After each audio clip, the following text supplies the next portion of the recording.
a tantrum, took their ball and went home earlier this week rather than deal with the Epstein files, because every time there was any opening procedurally, Democrats were jamming in motions to release the files.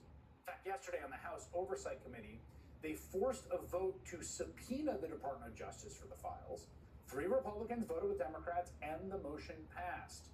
So what will this subpoena mean? What will the House be able to get their hands on, and when? Congressman Robert Garcia, Democratic California's ranking member on the Oversight Committee. He's the man leading the charge to issue the subpoena, and he joins me now. Congressman, first just explain to me, congressional procedure is very difficult to penetrate for most of us, even myself, who spent like 20 years covering Congress. How did this come about yesterday? I mean, look, it was a huge win, obviously, for the American public, but also, of course, for our Oversight Committee and Democrats. We really focused on ensuring that we would surprise Republicans. We had written down all of their prior comments on Epstein and them wanting to release these files. We knew who would be in attendance. We maximized our attendance.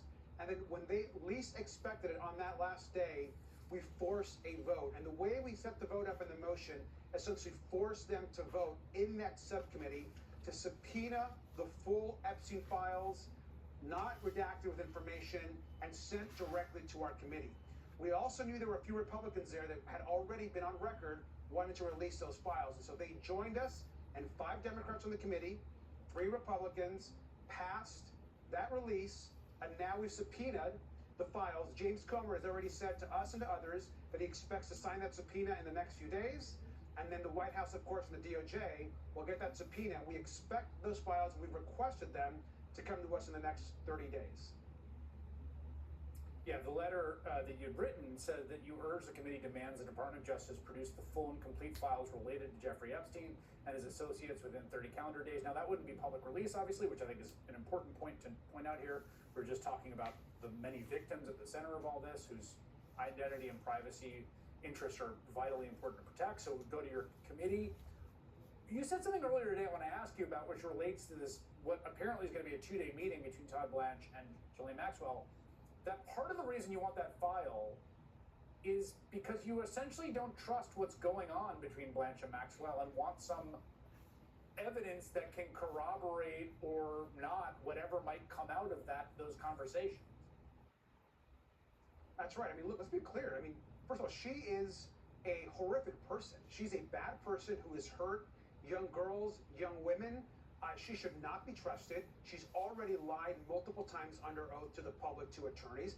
And so we should not be lionizing this person. And I am sick that folks in the MAGA world and on the right are somehow giving her some kind of grace. Give me a break. She is a monster. Let's be clear about that. And so if we're going to have her in front of us to be deposed in the Oversight Committee, which we've already agreed to do, she will be in front of us and the Republican members. If we're going to have that deposition, we've got to ensure that we can corroborate the information to the actual files, the documents, and the videos. We know what the DOJ is doing right now in their conversation.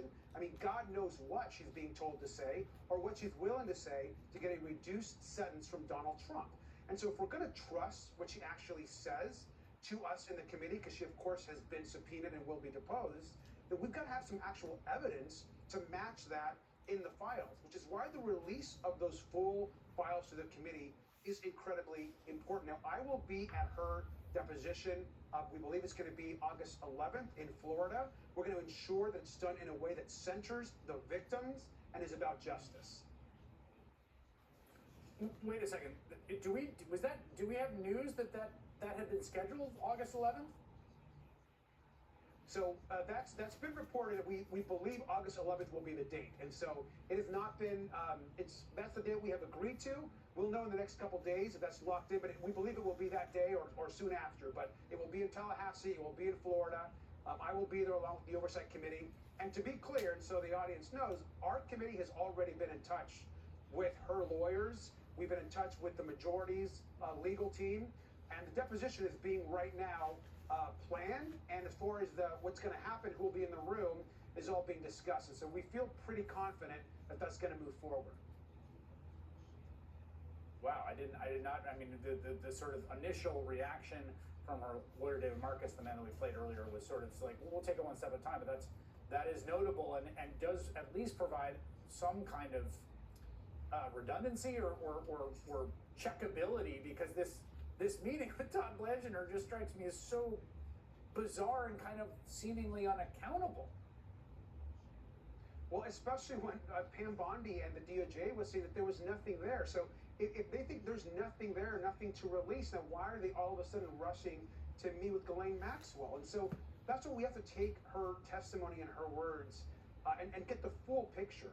The bottom line is we should not be scared of what's in those files. We don't care who you are, how powerful you are, if you're in politics, what party you are, the amount of money you have. If you've committed these horrific crimes, it should be out and released to the American public. And us on the Oversight Committee, we are committed in this fight. James Comer needs to understand that we're going to be on him and the committee until that subpoena is sent out, which we expect hopefully will happen in the next few days, and that we receive the full files, videos, documents, all that's available to us, we should hopefully get in the next 30 days. That is our ask and request. We think that's a reasonable timeline. Congressman Robert Garcia, who is on that